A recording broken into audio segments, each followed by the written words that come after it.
Assalamualaikum warahmatullahi wabarakatuh.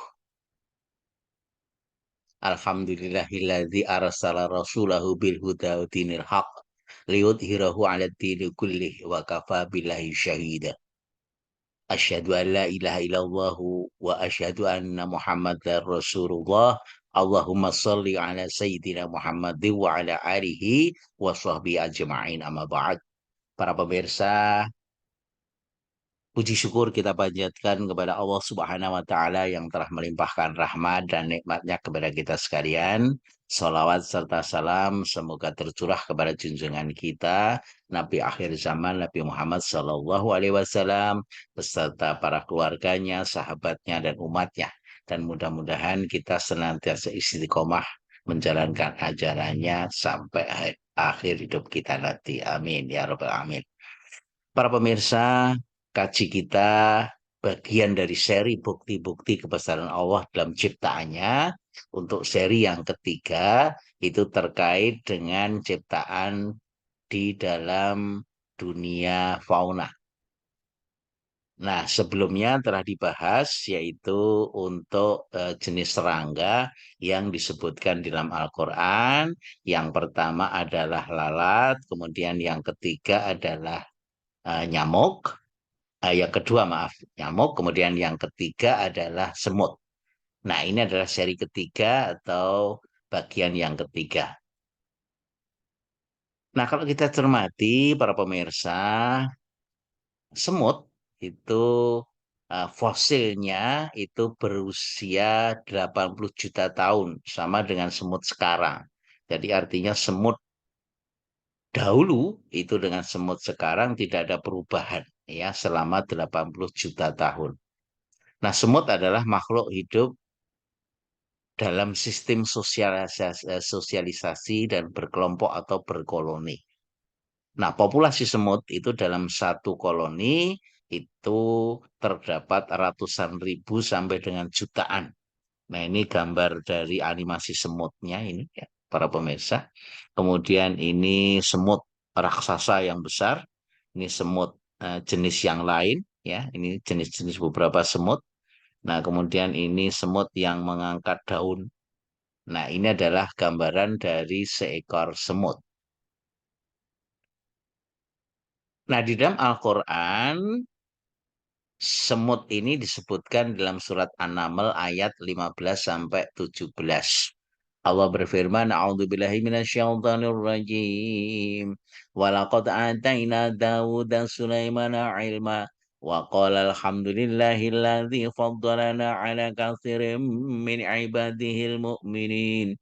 Wa warisa Sulaimanu Dawud wa qala ayuhan nas ya ayuhan nasu ulimna mantiqa tayri wa utina min kulli syai' inna hadza lahuwal fadlul mubin wa khusyira li Sulaiman junuduhu minal jinni wal insi wat tayri fahum yuza'un.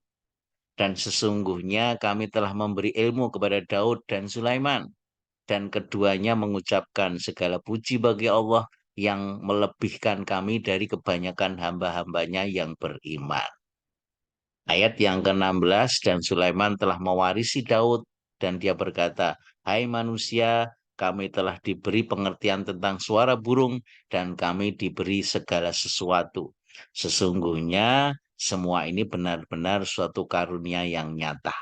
Sedangkan ayat yang ke-17, dan dihimpunkan untuk Sulaiman tentaranya dari jin, manusia, dan burung. Lalu mereka diatur dengan tertib dalam barisan.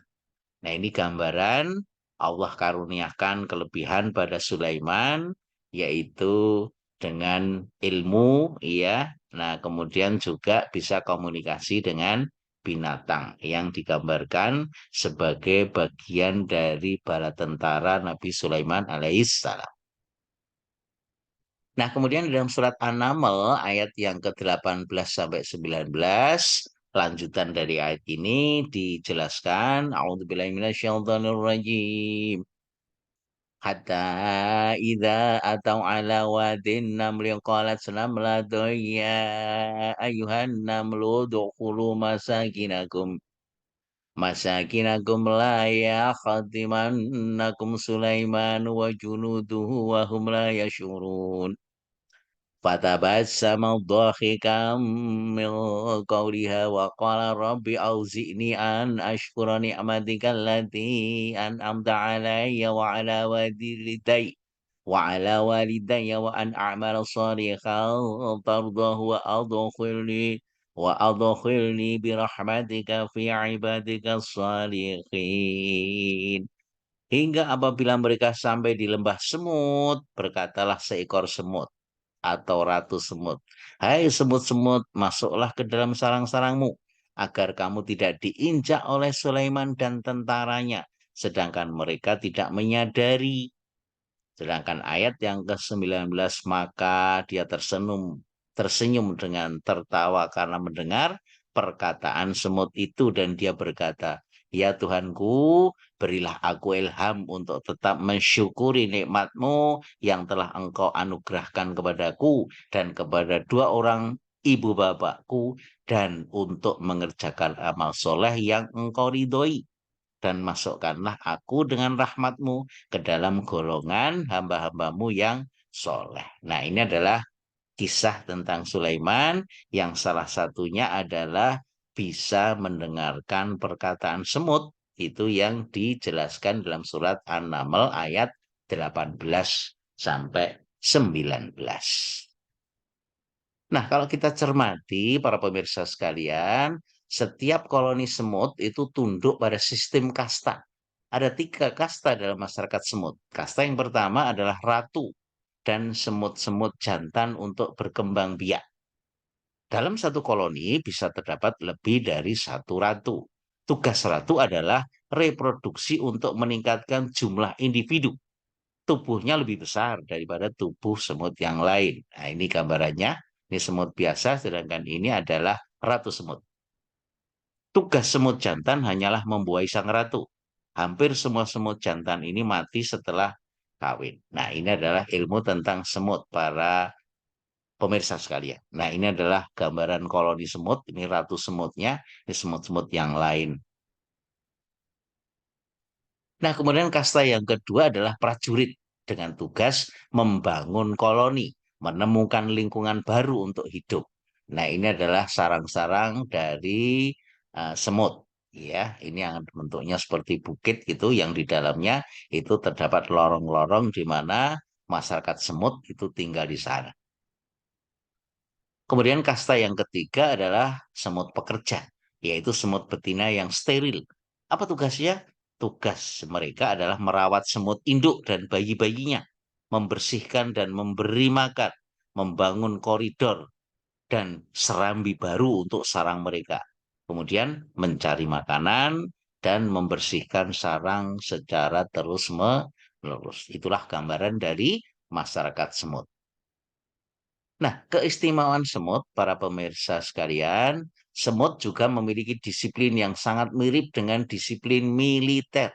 Tidak ada perwira atau administrator yang mengorganisasi dimanapun juga. Sistem kasta dalam koloni semut menjalankan tugas mereka secara sempurna, meskipun tanpa kekuatan pusat yang terlihat mengawasi mereka. Nah, ini adalah gambaran dari masyarakat semut. Nah, pertanyaan untuk kita renungkan para pemirsa. Mungkinkah makhluk ini yang berat sel saraf dari 1 juta ekornya hanya 20 gram telah mengambil keputusan untuk bersosialisasi dalam kelompok secara begitu saja? Mungkinkah mereka berkumpul dan menetapkan peraturan untuk sosialisasi ini setelah mengambil keputusan? Nah, agar sistem yang sangat terorganisasi ini muncul, mesti ada kehendak utama yang mengilhami mereka mengerjakan tugas dan memerintah mereka. Kalau tidak, pasti terjadi kekacauan, bukan ketertiban. Dan kehendak utama ini adalah milik Allah yang memiliki segala sesuatu, yang maha kuasa, yang mengarahkan semua makhluk hidup dan memerintah mereka melalui ilham. Inilah gambaran dari masyarakat semut, para pemirsa. Nah, 7 keistimewaan semut, Allah Subhanahu wa Ta'ala mengkaruniakan beberapa kelebihan dan kecerdasan. Apa saja, para pemirsa? Yang pertama, ketika mencari makanan, mereka keluar bersama-sama dari liangnya. Dan ketika mendapatkan makanan, mereka pun akan membawa makanan tersebut ke liangnya untuk dimakan bersama-sama. Nah, ini gambaran ketika semut mencari makan. Kemudian yang kedua, para pemirsa, selalu ada dua barisan. Barisan pertama adalah barisan yang merayap masuk ke liang membawa makanan. Dan barisan kedua adalah barisan yang keluar dari liang untuk mencari makanan tanpa ada yang saling bertabrakan. Kemudian keistimewaan semut yang ketiga bahwa bila merasa berat dalam mengangkat makanannya, maka berkumpullah sekelompok semut untuk saling membantu dalam mengangkatnya. Ini bisa digambarkan di sini, para pemirsa, ya, masyarakat semut yang mengangkat belalang yang ukurannya jauh lebih besar dari ukuran badannya. Oleh karena itu, bersatu padu untuk mengangkat bersama-sama. Nah, itu adalah keistimewaan semut yang ketiga. Yang keempat, para pemirsa, keistimewaan semut bila menemukan makanan, maka temannya yang lain akan segera membantunya. Ya, nah ini akan bersatu, bantu-membantu untuk mengangkat makanan. Kemudian yang kelima, para pemirsa, bila menemukan makanan bersamaan, maka mereka saling bergotong royong untuk membagi hasilnya di depan pintu liang. Kemudian keistimewaan semut yang keenam adalah apabila makanannya adalah biji-bijian yang dapat tumbuh, maka ia akan memotong-motongnya menjadi beberapa bagian. Ya, seperti ini. Kemudian yang ketujuh, para pemirsa, keistimewaan semut adalah apabila makanannya terkena air dan dikhawatirkan akan rusak, maka ia akan membawanya keluar dan menjemurnya di bawah matahari dan membawanya kembali setelah kering. Oleh karena itulah, terkadang kita mendapatkan tumpukan potongan biji-bijian di sekitar liang semut. Namun dalam tempo yang tidak begitu lama, segera hilang tanpa sisa, artinya setelah dijemur dibawa masuk ke dalam sarangnya kembali. Nah, itulah 7 keistimewaan dari binatang semut. Ya, tidak mungkin kalau tidak atas kehendak Allah bisa begitu teraturnya masyarakat semut. Demikian gambaran tentang keistimewaan semut yang disebutkan di dalam Al-Quran. Mudah-mudahan ini bisa menjadi ibroh, bisa menjadi pelajaran untuk kita bagaimana masyarakat itu begitu teraturnya. Terima kasih atas perhatiannya, mudah-mudahan bermanfaat. Alhamdulillahirabbil alamin. Kita tutup kaji kita dengan membaca subhanakallahumma wa bihamdika asyhadu an la ilaha illa anta astaghfiruka wa atubu ilaik. Billahi taufik wal hidayah. Wassalamualaikum warahmatullahi wabarakatuh.